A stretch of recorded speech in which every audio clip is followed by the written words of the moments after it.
भारत का संविधान बनाने वाले बाबा साहेब भीमराव अंबेडकर, जिनको अनटचेबल कहा जाता था, वहीं से आते थे, उन्हीं के बीच में उठे बैठे थे, खाते पीते थे और उन्हीं की सेवा को अपना जीवन समर्पित करा था। अगर डॉक्टर अंबेडकर के तरीके सही नहीं होते तो शायद आज हम लोग यहाँ बैठकर बात नहीं कर रहे होते। डॉक्टर अंबेडकर जी ने सोशल इंजस्टिस के खिलाफ कॉन्स्टिट्यूशनल मैटर्स का सहारा लिया, ना कि किसी रिवॉल्यूशनरी मूवमेंट का। मगर क्या उनका ये विश्वास कि लीगल रिफॉर्म से जो इंडिया में डीप रूटेड सोशल इनजस्टिस है वो दूर किया जा सकता है, क्या ये सही था और क्या यही काफ़ी था? ये सब जो चला करता था, छाया नहीं पड़नी चाहिए, साथ में खा पी नहीं सकते हैं, छुआछूत, गांधी जी उसको धोना चाहते थे नैतिकता से। वो कहते थे तुम्हारे मन में अपने पिछड़े हुए भाई बहनों के लिए करुणा होनी चाहिए। तो सत्य, अहिंसा, प्रेम, इनकी बात करा करते थे। डॉक्टर अंबेडकर ने ज्यादा गहराई से भारतीय समाज को समझा था। जो जड़ ही थी जहां से ये सब प्रपंच, ये अन्याय शुरू हुआ, हम उसको ही क्यों ना मिटा दें। तो हमें आज ये सवाल भी पूछना चाहिए कि क्या हिंदू धर्म शोषण की इस व्यवस्था के अलावा कुछ नहीं है? डॉक्टर अंबेडकर इस अर्थ में बहुत बहुत गहरे धार्मिक व्यक्ति थे, जिनके हाथों में धर्म पड़ जाता है। ये ओरिजिनल लोग नहीं थे, अपनी कहानियां जोड़ दी, अपनी प्रथाएं परंपराएं जोड़ दी और कह दिया ये धर्म है। ये जो गंदगी है ना, इसको चुनौती देनी पड़ेगी। शब्द नहीं अनुभव चाहिए, राह नहीं दिशा चाहिए। जीवन के इस अंधकार में एक प्रकाश की आभा चाहिए। ना केवल ज्ञान पर विवेक भी हो, ना केवल शंका पर समाधान भी हो। ऐसे ही एक मार्गदर्शक का आगमन है आज, जिनका हर वचन जीवन में प्रेरणा का साज। चलिए स्वागत करते हैं उस व्यक्ति का जिनके विचार सिर्फ सुनने के लिए नहीं, जीवन में उतारने के लिए होते हैं। आदरणीय श्री आचार्य प्रशांत जी।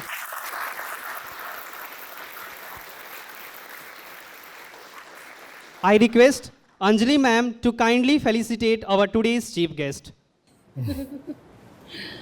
नमस्कार सर, SC/ST सेल KMC की तरफ से आपका बहुत बहुत स्वागत है।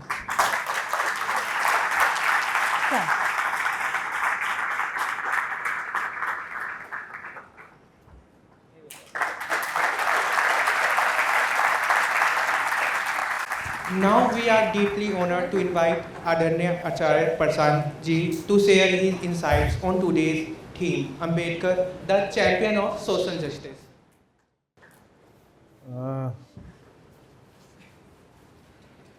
आप ये लगा ही रहे हो तो अभी तो आप फिर अगर वहाँ लगा दो तो, क्योंकि ऐसा मौका कम मिलता है जब मूवेबल चेयर्स हों। और बहुत समय हो गया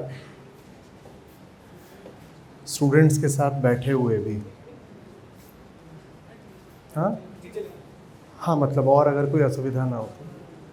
मैं पहले ऐसे ही बैठा करता था, फिर ऑडिटोरियम्स आ गए, ऑडिटोरियम्स में सीट्स फिक्स्ड रहने लगीं।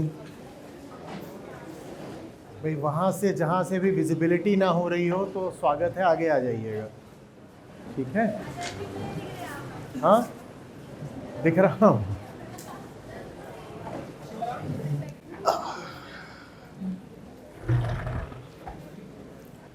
बताइए, शुरू करते हैं। हेलो सर, मेरा नाम शाहनवाज है, मैं रामदास कॉलेज का स्टूडेंट हूँ। मेरा सवाल था कि डॉक्टर अंबेडकर जी ने सोशल इंजस्टिस के खिलाफ कॉन्स्टिट्यूशनल मैटर्स का सहारा लिया, ना कि किसी रिवॉल्यूशनरी मूवमेंट का। मगर क्या उनका ये विश्वास कि लीगल रिफॉर्म से जो इंडिया में डीप रूटेड सोशल इनजस्टिस है वो दूर किया जा सकता है, क्या ये सही था और क्या यही काफ़ी था? सही था, निश्चित रूप से सही था। दो हमको बड़े नाम मिलते हैं पिछली शताब्दी के पूर्वार्ध में, फर्स्ट हाफ में, जिन्होंने जो भारत में दलित वर्ग था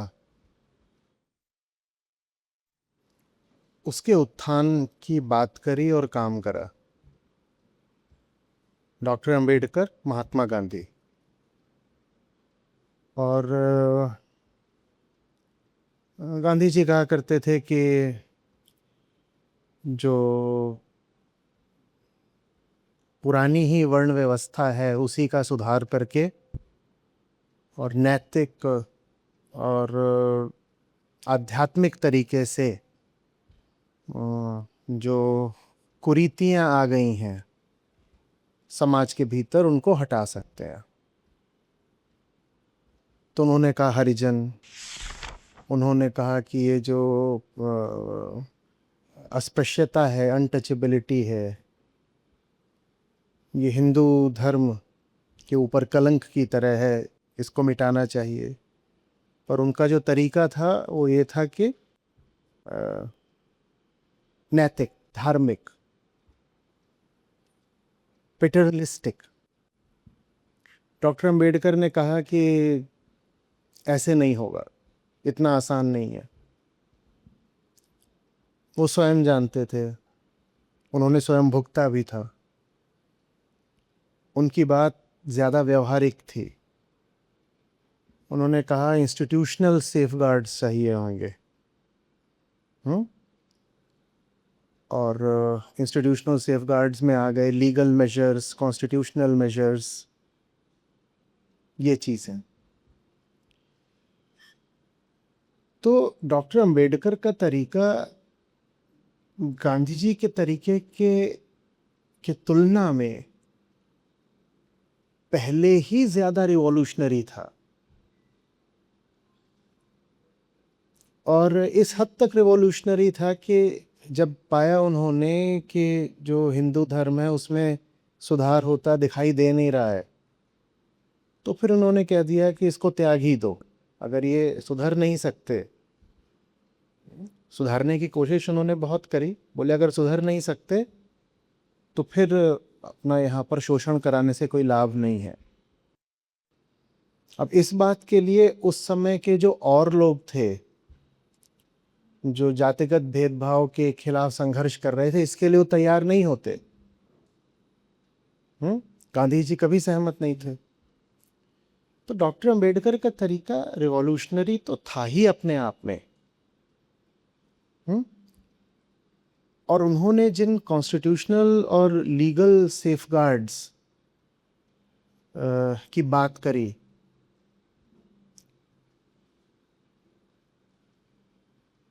उसके अच्छे परिणाम, उसके फल फूल आज भारत की एक बहुत बड़ी आबादी तक पहुंच भी रहे हैं, हम जानते हैं।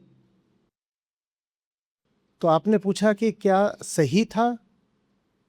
अगर डॉक्टर अंबेडकर के तरीके सही नहीं होते तो शायद आज हम लोग यहाँ बैठकर बात नहीं कर रहे होते। यहाँ पर हम लोग बैठे हुए हैं, हम में से ज़्यादातर कोई बहुत प्रिविलेज्ड बैकग्राउंड से तो आते नहीं हैं। आज से 50 साल पहले की जो स्थिति थी, ठीक है, और विशेषकर जो लड़कियां, महिलाएं यहाँ बैठी हुई हैं, जो स्थिति थी उसमें ये कल्पना करना भी मुश्किल हो जाता है कि ऐसे कोई बातचीत हो पा रही है। तो उनका तरीका सही तो निश्चित रूप से था। हमें आर्थिक प्रगति देखने को मिल रही है, हमें बौद्धिक प्रगति देखने को मिल रही है, हमें गरिमा और आत्मविश्वास में बढ़ोतरी देखने को मिल रही है।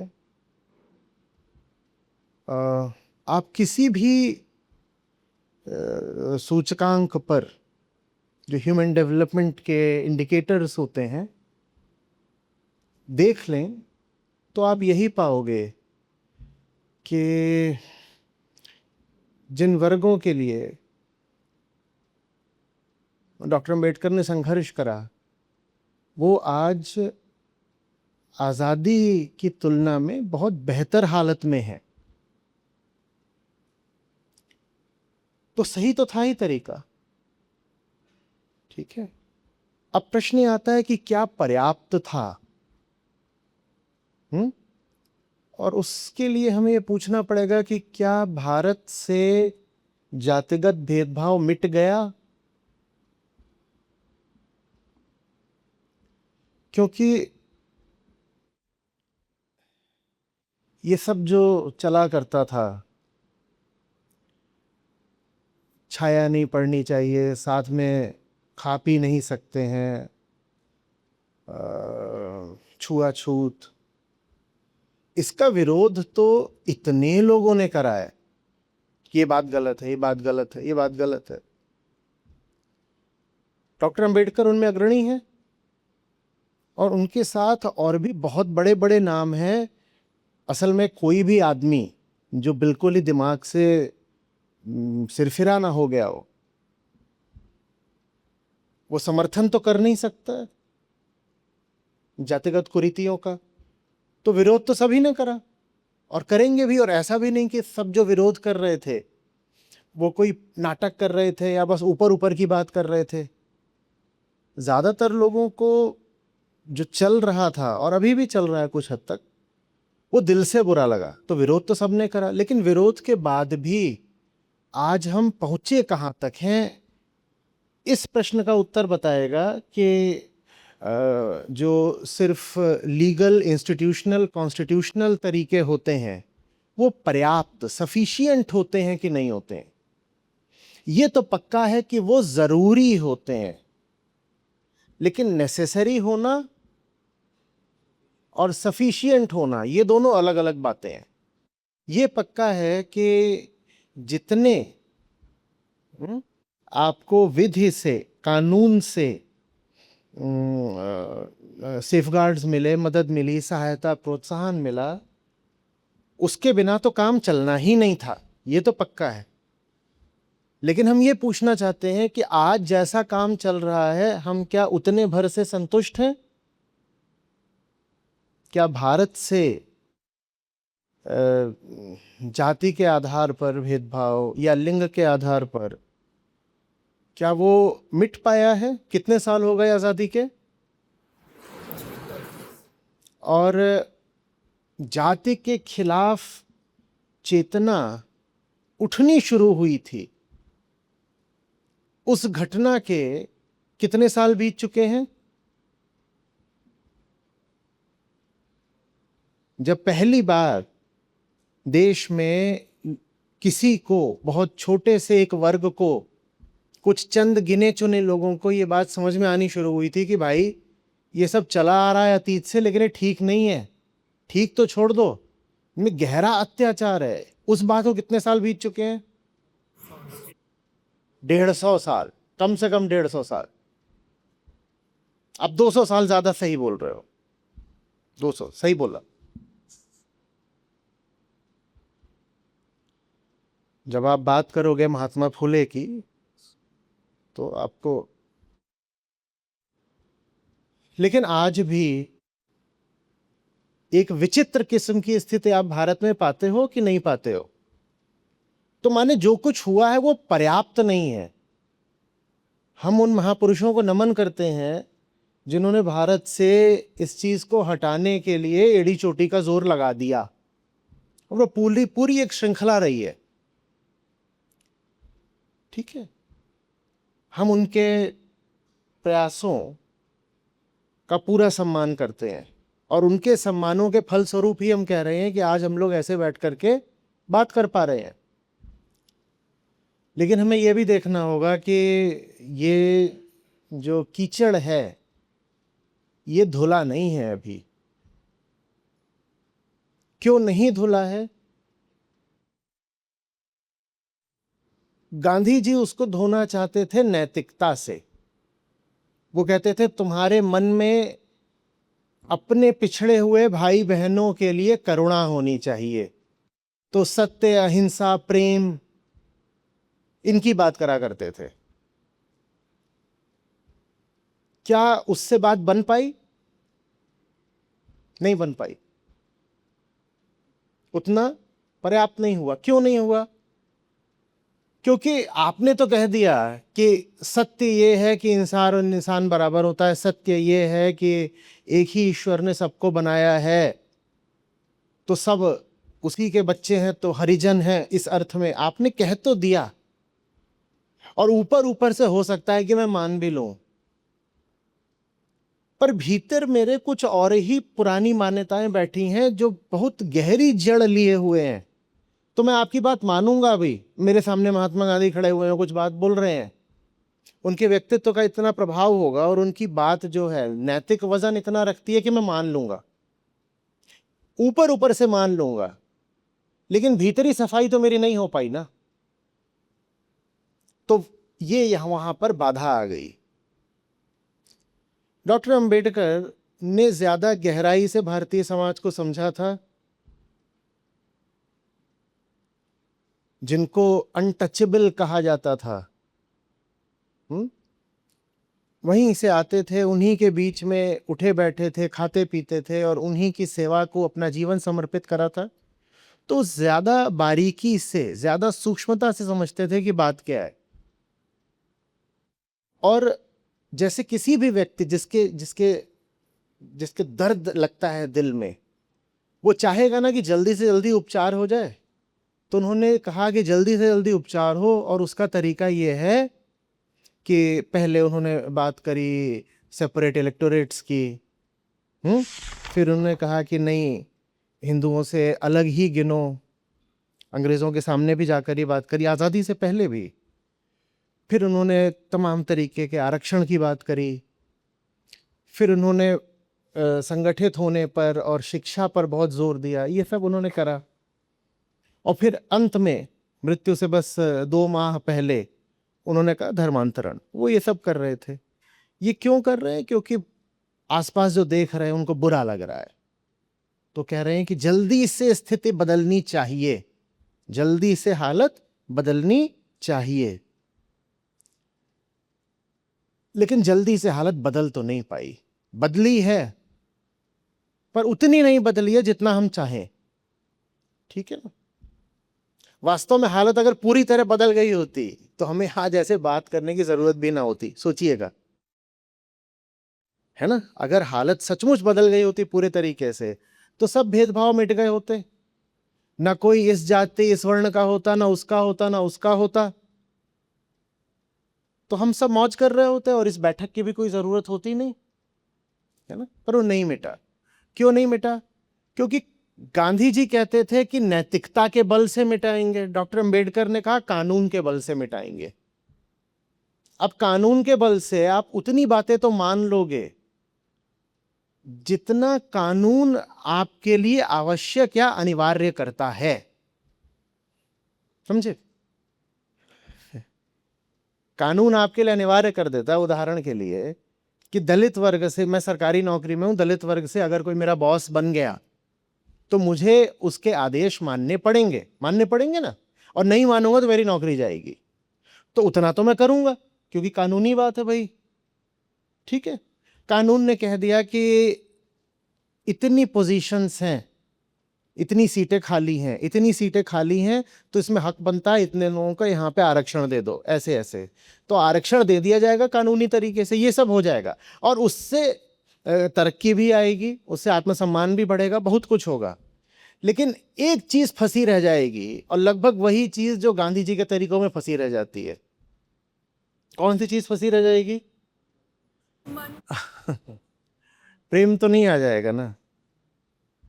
असमानता का, भेदभाव का, ऊंच नीच का, जो कांटा यहां घुसा हुआ है, जो विश्व वृक्ष है जिसने यहां पर जड़ें डाल रखी हैं, वो जड़ें तो नहीं उखड़ गई ना।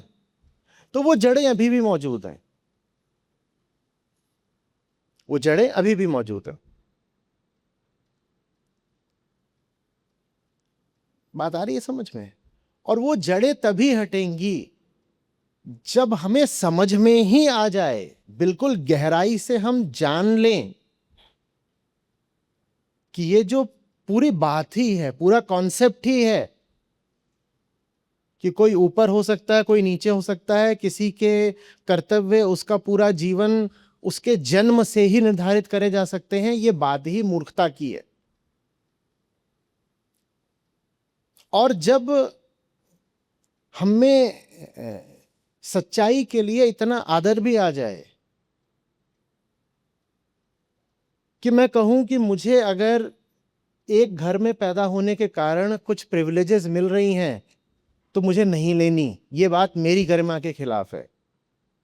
और इसी तरीके से दूसरा अगर एक दूसरे घर में, दूसरी बस्ती में, दूसरे मोहल्ले में, दूसरी जाति में पैदा हुआ है और इस कारण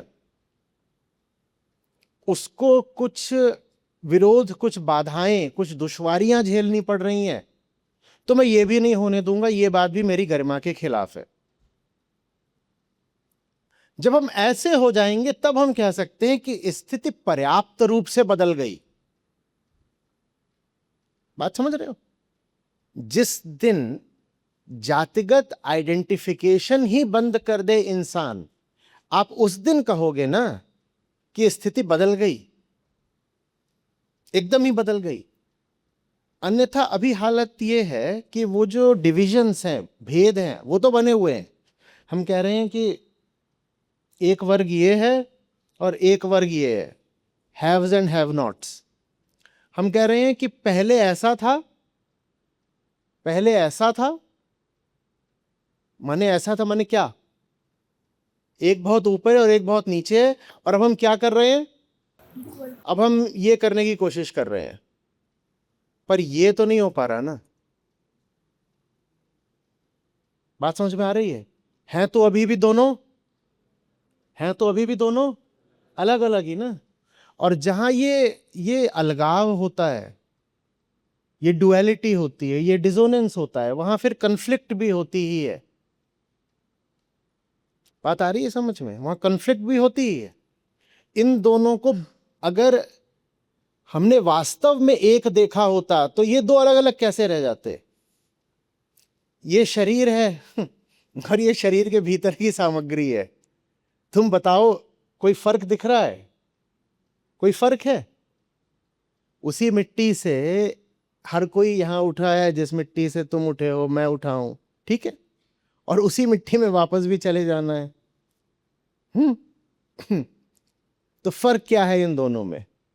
लेकिन हमने फर्क खड़ा कर रखा है, और जब तक इंसान के मन से वो फर्क हम हटा नहीं देते, तब तक बात पर्याप्त रूप से बनी नहीं है। डॉक्टर अंबेडकर ने कहा, साहब ये इंसान का दिल बदलने का वक्त हमारे पास नहीं है। यहाँ तो लोग हैं जो भूखों मर रहे हैं, यहाँ लोग हैं जिन्हें शिक्षा नहीं मिल रही है, जिनके पास ज़मीन नहीं है, जिनको दुकान तक खोलने का हक नहीं है, जिन्हें कोई नौकरी नहीं मिल सकती, जो फौज में भी जाने से वंचित कर दिए गए हैं। फिर जब प्रथम विश्व युद्ध हो गया, उसके बाद अंग्रेजों ने दोबारा कहा कि हाँ ठीक है, महार वगैरह लोग फौज में आ सकते हैं। बोले अभी ये वक्त नहीं है कि हम धीरे धीरे करके लोगों का दिल बदलने का काम करें। और उनकी बात बिल्कुल ठीक थी। हम कह रहे हैं ठीक थी, ठीक ना होती तो हमने जो असमानताओं को कम होते देखा है वो हमने नहीं कम होते नहीं देखा होता। लेकिन अब वक्त आ गया है कि एक कदम और लिया जाए,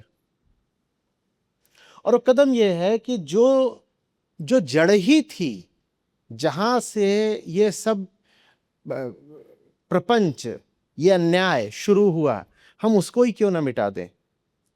ये सब कहां से शुरू होता है? ये सब शुरू होता है धर्म के नाम पर।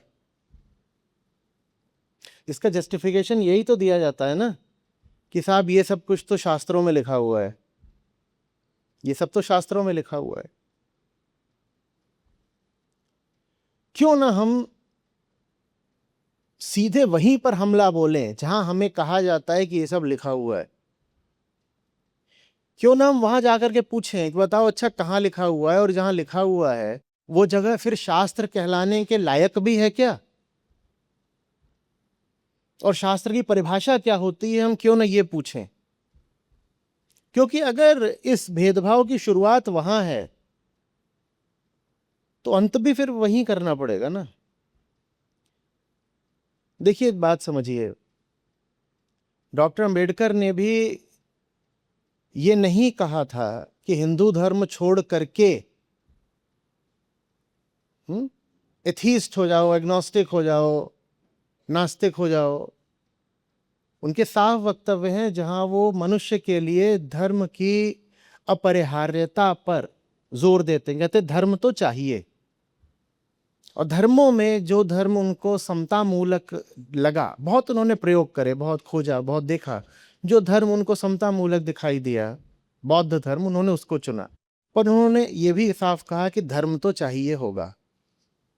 ठीक है, तो जब धर्म चाहिए ही है तो हम जाकर के धर्म से सवाल जवाब क्यों नहीं करते हैं? धर्म को छोड़ तो सकते नहीं, चाहिए है तो धर्म के साथ बंधे हुए फंसे हुए तो हैं ही। मैं कहा करता हूं, man is a religious animal. मनुष्य अकेला प्राणी है जिसे धर्म चाहिए, क्योंकि वो अकेला है जिसके सामने प्रश्न उठता है कि मैं हूं कौन और मैं जीऊं कैसे। और इसी सवाल को संबोधित करने को धर्म कहते हैं। तो धर्म तो चाहिए, लेकिन धर्म के ही नाम पर शोषण हुआ है। तो क्यों ना हम जा करके धर्म ग्रंथों से ही बात करें और देखें कि बताओ कहां पर ये भेदभाव है, इसकी जड़ कहां पर है। और हम पूछें कि जिन धर्म ग्रंथों में शोषण की बात है, हम उनको धर्म ग्रंथ फिर कह भी कैसे सकते हैं? और क्या धर्म इस शोषण की व्यवस्था के अतिरिक्त और कुछ नहीं है? जब हम कहते हैं कि हिंदू धर्म में जातिगत भेदभाव बड़ा जबरदस्त रहा है, जितना पूरे इतिहास में, पूरी दुनिया में कहीं भी देखने को नहीं मिला, ठीक है, जब हम ऐसा कहते हैं तो हमें आज ये सवाल भी पूछना चाहिए कि क्या हिंदू धर्म शोषण की इस व्यवस्था के अलावा कुछ नहीं है? और जो शोषण की व्यवस्था है, क्या ये धार्मिक कहलाने योग्य भी है? कहीं ऐसा तो नहीं कि मामला कुछ और हो, कहीं ऐसा तो नहीं कि धर्म चीज ही कुछ और हो, और जिनके न्यस्त स्वार्थ थे उन्होंने धर्म के नाम पर हमें कुछ और परोस दिया हो? बात समझ में आ रही है? मान्यताओं को तो धर्म नहीं कह सकते ना। हम कोई चीज मानते चले आ रहे हैं, वो धर्म नहीं हो जाती। कुछ लोगों ने अपनी बात कह दी, उसको भी हम धर्म नहीं कह सकते, जो कि किसी समय पर कही गई थी, उस समय की स्थितियों से प्रभावित थी। धर्म का मतलब होता है मनुष्य के भीतर जो सनातन बेचैनी है, द इटर्नल रेस्टलेसनेस, उसको संबोधित करने वाला एक टाइमलेस सॉल्यूशन। हमारे भीतर जो बेचैनी है वो भी हजारों साल पुरानी है और आगे भी रहेगी। इंसान का बच्चा पैदा ही ऐसे होता है, जानवरों के बच्चे वैसा नहीं पैदा होते। और इंसान का बच्चा चाहे भारत में हो, अफ्रीका में हो, अमेरिका में हो, कहीं हो, वो पैदा ऐसे ही होता है, बेचैन। देखा, ऐसे हाथ पांव फेंकता रहता है। फिर हमें उसे इतनी सारी शिक्षा देनी पड़ती है। जानवरों के बच्चों को कोई शिक्षा नहीं देनी पड़ती। मनुष्य के बच्चे के भीतर जिज्ञासा है, कौतूहल है, उसे समझना है ये सब चल क्या रहा है, ये ब्रह्मांड है, इसमें मेरा स्थान क्या है, मैं आ कहां से गया, मैं हूं कौन, मैं जीऊं कैसे, कौन सा कर्म मेरे लिए ठीक है, जिंदगी को किधर को लेकर के जाऊं। इन सब बातों का जो जवाब दे उसको धर्म बोलते हैं। जहां मान्यताएं परोसी जा रही हो, बिलीव्स परोसी जा रही हो, कुछ भी और करा जा रहा हो, जिंदगी के मूलभूत प्रश्नों के उत्तर देने के अलावा जहां कोई भी और बात करी जा रही हो, क्या हम उसको धर्म बोल भी सकते हैं? तो धर्म के नाम पर जो प्रपंच चल रहा है, जब आप उसको पूरे तरीके से सचमुच अस्वीकार कर दोगे, तब समझिए कि आपने जातिगत भेदभाव को भी अस्वीकार करा। क्योंकि ये भेदभाव यूं ही नहीं आ गया है। यूं ही आ गया होता तो कब का मिट गया होता। ये बना इसलिए हुआ है, ये आज के युग में भी भले ही सूक्ष्म तरीके से बचा इसलिए हुआ है क्योंकि इसको धर्म का नाम मिला हुआ है, वरना ये बचा नहीं रह सकता था। ये इतनी अतार्किक, इलॉजिकल बात है, इतनी अजीब बात है कि ये चीज अपने आप कब की मिट गई होती, इतिहास की खाक बन गई होती, पर ये बची हुई है। ये किसका नाम लेकर बची हुई है? धर्म का नाम लेकर बची हुई है। तो हम सीधे धर्म से बात करें ना, वो बातचीत हो नहीं पाई। असल में डॉक्टर अम्बेडकर ने वो बातचीत करने की कोशिश करी थी, पर उनकी वो कोशिश असफल कर दी गई। जब उनकी वो कोशिश असफल कर दी गई तो उन्होंने कहा, the Hindu religion is incapable of structural reform. बोले ये सुधरने वाले लोग नहीं है। उन्होंने कहा ये जो जातिगत भेदभाव है ये तो हिंदू धर्म के बिल्कुल केंद्र में बैठ गया है, तो रिफॉर्म की गुंजाइश है नहीं। लेकिन अगर रिफॉर्म की गुंजाइश नहीं है तो आज हम फंस गए। फिर हमने हर तरीके से समानता ला भी दी, आर्थिक समानता ले आ दी, कानूनी समानता ले आ दी, लेकिन उसके बाद भी ये भेद तो बचा ही रह गया ना। तुम अलग हम अलग, तुम्हारा घर अलग हमारा घर अलग, और कई बार तो तुम्हारे मोहल्ले अलग हमारा मोहल्ला भी अलग, तुम्हारी पॉलिटिकल पार्टी भी अलग वो भी अलग, तुम्हारे सरोकार भी अलग हमारे सरोकार भी अलग, तुम्हारी राजनीति सब कुछ हमारा अलग। ये तो भेदभाव बचा ही रह गया। ये भी बिल्कुल हो सकता है कि कल को जो अपॉर्चुनिटी में इनइक्वालिटी पूरी मिट जाए, जो इनकम में इनइक्वालिटी पूरी मिट जाए, जो ओनरशिप और वेल्थ में इनइक्वालिटी है वो भी पूरी मिट जाए। ये सब हो सकता है पूरी तरीके से मिट जाए। हो सकता है पॉलिटिकल रिप्रेजेंटेशन में भी जो इनइक्वालिटी है पूरी तरह मिट जाए, कल ये बिल्कुल हो सकता है। लेकिन उसके बाद भी ये तो बचा ही रह जाएगा। अब क्या करोगे? क्या ये स्थिति, मैं आपसे पूछ रहा हूं, आपको पसंद है? दिल ही दिल में परायापन पसंद है क्या? किसी को भी पसंद है? ये स्थिति किसी को भी चाहिए क्या? और अगर ये स्थिति नहीं चाहिए तो हमें वहीं जाकर इस स्थिति को चुनौती देनी पड़ेगी जहां से ये स्थिति शुरू हुई थी। बात आ रही है समझ में? नहीं तो बाकी सब कुछ कर लो तो भी एक बंटवारा तो बना ही रह जाएगा। और जहां वो बंटवारा है वहां दोनों पक्षों के लिए दुख है, एक संघर्ष की स्थिति रहती है।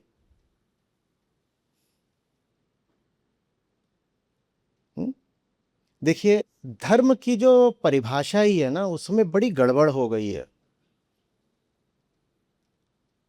हमें धर्म का मतलब बता दिया गया है, कैसे खाना है, कैसे पीना है, पूजा हवन कैसे करने हैं, मंदिर कैसे बनाने हैं, किसके साथ शादी ब्याह करना है नहीं करना है, सोना कैसे है, महिलाओं के कर्तव्य क्या होते हैं, पुरुष का क्या कर्तव्य है, 4 वर्ण हैं उनके क्या कर्तव्य हैं, और जो चारों वर्णों से बाहर हैं उनका क्या हिसाब है। ये सब हमने बना दिया है कि ये सब धर्म है। धर्म ये नहीं होता। धर्म एक पूरे तरीके से निजी चीज होता है। थोड़ी बात अभी थोड़ी देर पहले हमने करी थी कि इंसान का बच्चा पैदा ही होता है एक बेचैनी के साथ।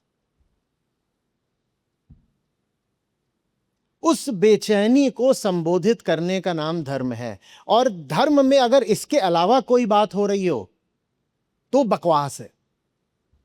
धर्म अगर आपको यह बता रहा है कि आप कपड़े कौन से पहनोगे, आप सीधे हाथ से खाओगे उल्टे हाथ से खाओगे, तो वो धर्म नहीं है, वो रिचुअल्स का बंडल है, वो बिलीफ का एक सिस्टम है।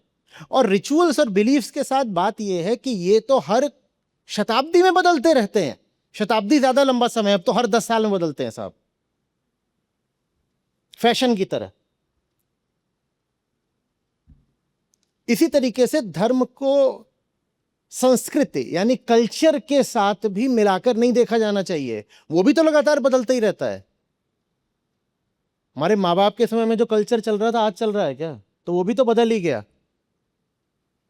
धर्म की पहचान होती है कि वो एक ऐसी चीज को एड्रेस करता है जो इटर्नल है। और इटर्नल से मेरा आशय गॉड वगैरह नहीं है, इटर्नल से मेरा आशय इंसान।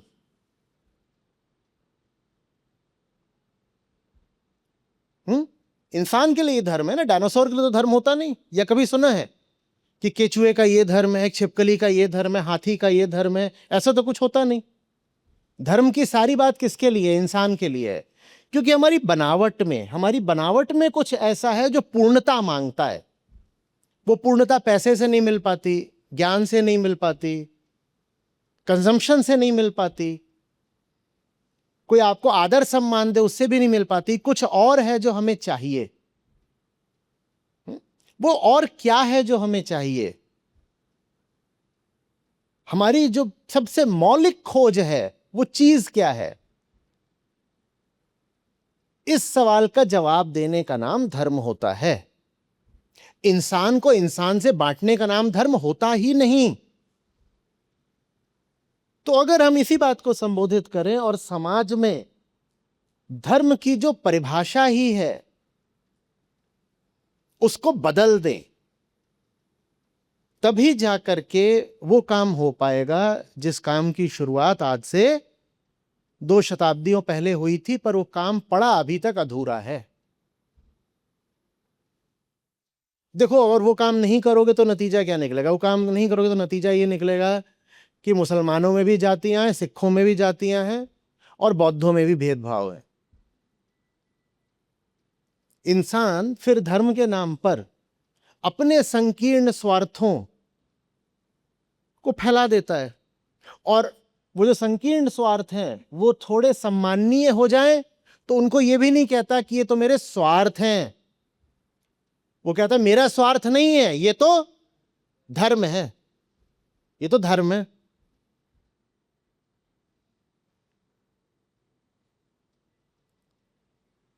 अरे ये बात समझे, रिलीजन को डिक्लटर करना पड़ेगा। जितना वहां पर कूड़ा कचरा पड़ा हुआ है, जितनी वहां इररिलेवेंट चीजें पड़ी हुई हैं, वो हटानी होंगी, और सिर्फ वो जो इंसान के लिए बहुत जरूरी है उसको बचाना पड़ेगा। और वो जो इंसान के लिए जरूरी है आज उसको बचाना किसी भी और युग की अपेक्षा ज्यादा जरूरी है, क्योंकि आपके सामने जो आज सबसे बड़ी समस्याएं खड़ी हैं उनका कोई टेक्नोलॉजिकल या इकोनॉमिक सॉल्यूशन नहीं है। जैसे कि क्लाइमेट चेंज, उसका सिर्फ एक स्पिरिचुअल सॉल्यूशन हो सकता है, लेकिन धर्म का जो स्पिरिचुअल सेंटर होता है वो भी बेचारा दबा पड़ा है बाकी कचड़े के नीचे। तो बाकी सब कचड़ा हटाओ तो धर्म का केंद्र फिर थोड़ा उभर कर सामने आए, प्रकट हो कुछ। और वो जो धर्म का केंद्र है वो बड़ी कीमती चीज है। उसके बिना आज की जो समस्याएं हैं आप उनका सामना नहीं कर सकते।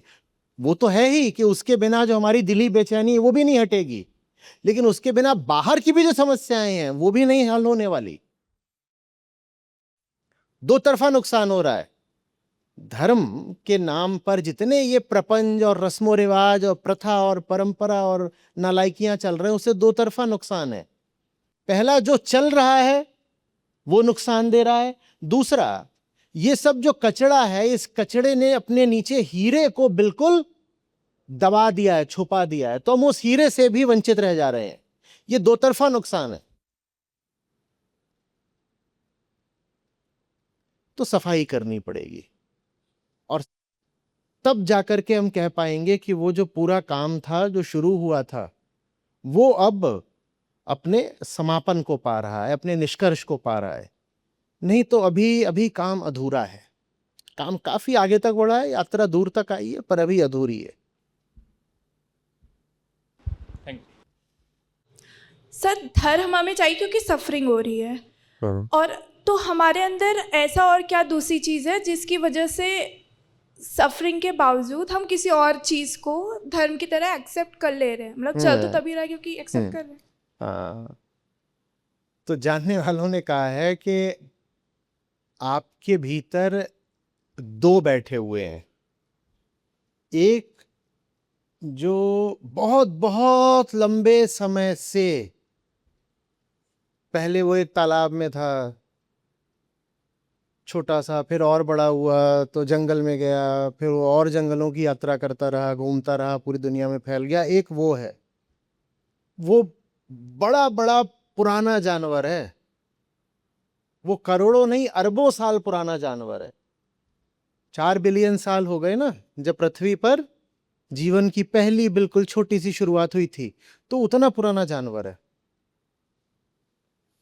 और एक आप हो, चैतन्य मनुष्य, जो अभी ताजा ताजा उस जंगल से बाहर निकल के आए हो, सिर्फ 10,000 साल पहले।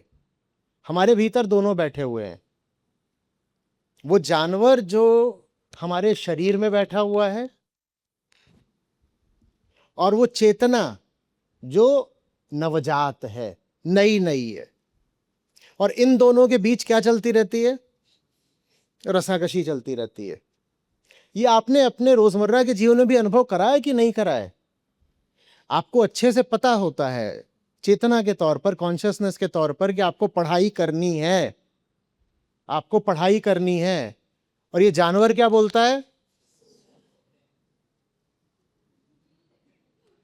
क्योंकि इसने पिछले कई अरब साल से सिर्फ क्या करा था?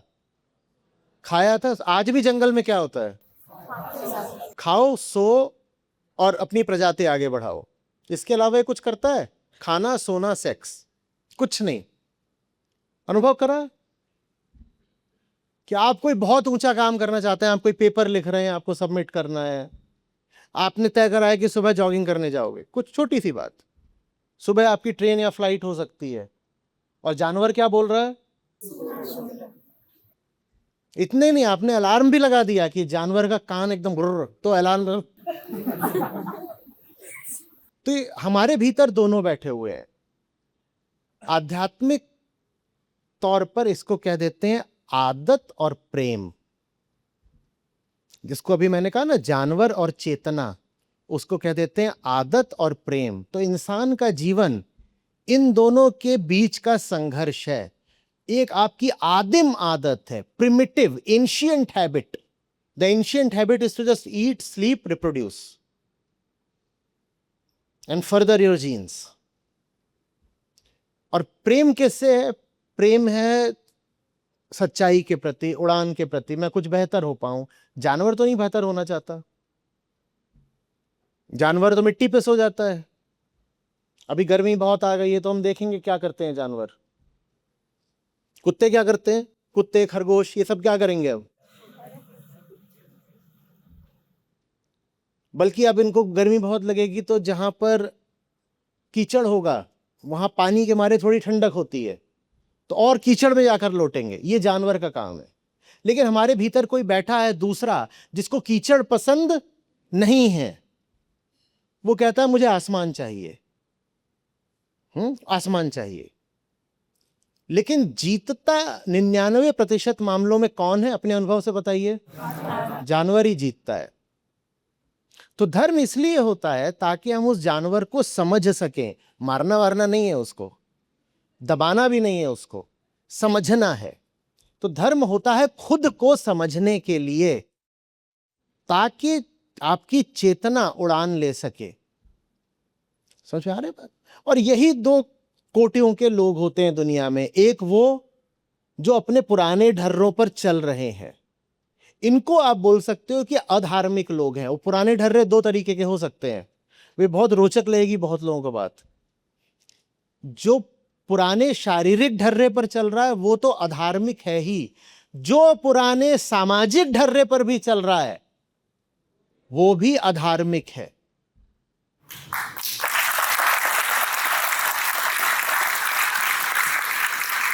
धर्म किसी ढर्रे का नाम नहीं होता। धर्म जानने का नाम होता है, धर्म इंक्वायरी का नाम होता है, धर्म जिज्ञासा का नाम होता है, धर्म सवाल पूछने का नाम होता है। डॉक्टर अंबेडकर इस अर्थ में बहुत बहुत गहरे धार्मिक व्यक्ति थे। उन्होंने जो सवाल पूछे वो कौन पूछ रहा था? उन्होंने जो शोध करा, रिडल्स इन हिंदुइज्म, वो कौन कर रहा था? तो बहुत लोग बोलेंगे कि साहब उन्होंने धर्म छोड़ दिया, धर्म तोड़ दिया। लेकिन जो समझदार हैं वो कहेंगे वो बहुत गहरे धार्मिक आदमी थे। गांधी जी को हम महात्मा बोलते हैं, लेकिन गांधी जी नैतिक ज्यादा थे, मोरल ज्यादा थे। गांधी जी ने पोजीशन ये ली थी कि वर्ण व्यवस्था तो ठीक है, चलने दो, उसको साफ कर दो, रिफाइन कर दो, सुधार कर दो उसका। डॉक्टर अंबेडकर ने पूछा चले ही क्यों? जो सवाल पूछे वो धार्मिक आदमी है।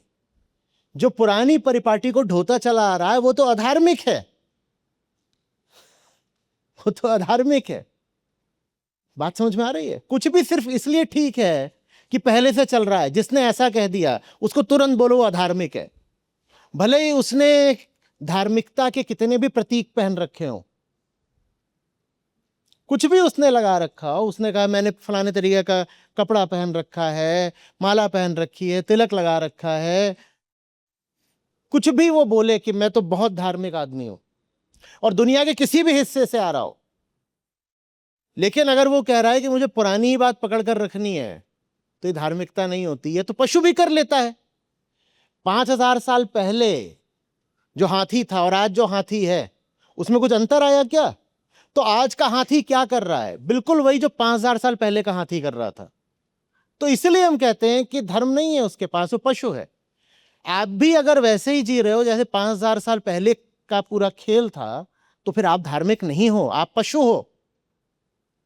धार्मिक चित्त की निशानी होती है सबसे पहले जिज्ञासा। उसे मानना है ही नहीं, वो अड़ जाएगा, वो कहेगा नहीं नहीं नहीं नहीं नहीं। मानने का काम तो मशीन भी कर लेगी, प्रोग्रामिंग तो किसी कंप्यूटर की भी हो जाती है। दूसरों के हिसाब से तो ये पंखा भी चल रहा है, ये पंखा अपने हिसाब से चल रहा है क्या? ये पंखा हमारे हिसाब से चल रहा है। इसका डिजाइन किसने किया? हमने। इसको रंग किसने दिया? हमने। बेचा किसने? हमने। खरीदा हमने। स्विच ऑन किसने किया? स्विच ऑफ भी कौन करेगा? एक दिन उसको उतार करके कबाड़ में भी कौन डाल देगा? हम कर देंगे। इसकी अपनी कोई जिंदगी है क्या? जो ऐसे जिए वो धार्मिक आदमी कैसे हो सकता है? धार्मिक आदमी वो जो कहे मेरी जिंदगी मेरी होनी चाहिए। मेरे पास सवाल है, मैं पूछना चाहता हूं, और इसी धर्म की ओर हमें बढ़ना है। यह धर्म मौजूद है, पर हमने कहा कि हीरा किसके नीचे दबा हुआ है? इतने कचड़े के नीचे दबा हुआ है कि दिखाई नहीं देता। हीरे छोटे छोटे होते हैं, और कचड़ा कितना हो सकता है? अरे बाबा रे।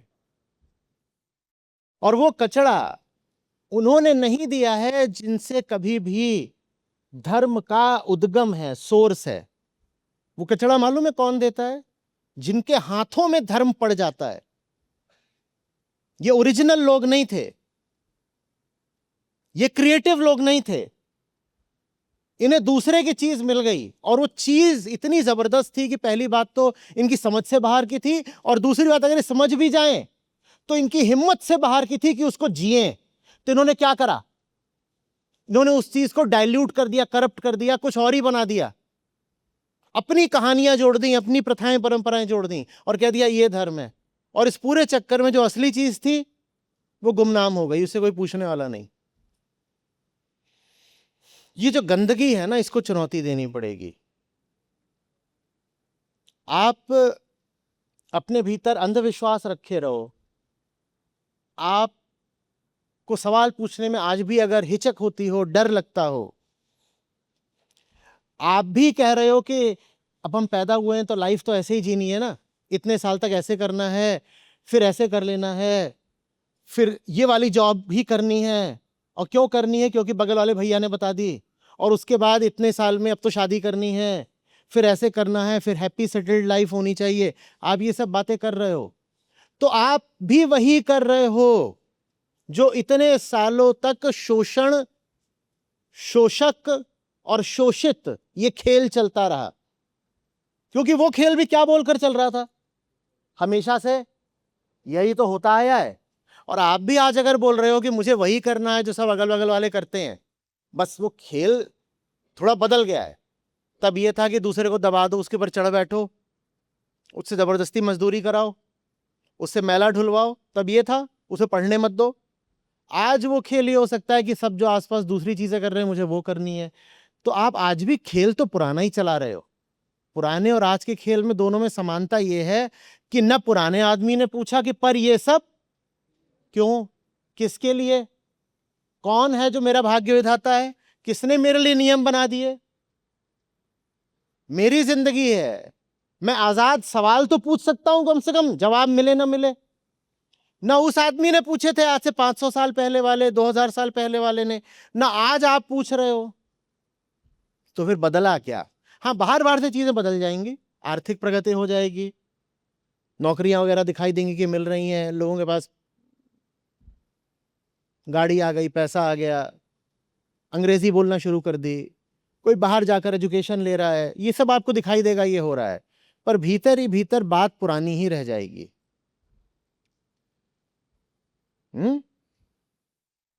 एक जिंदगी होती है और उसको अतीत के बहुत सारे वजन के तले जियोगे तो बस घुटे घुटे ही मर जाओगे।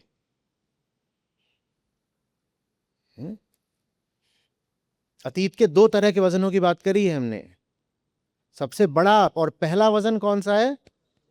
ये पाशविक शारीरिक, और दूसरा सामाजिक। ठीक है, हाँ।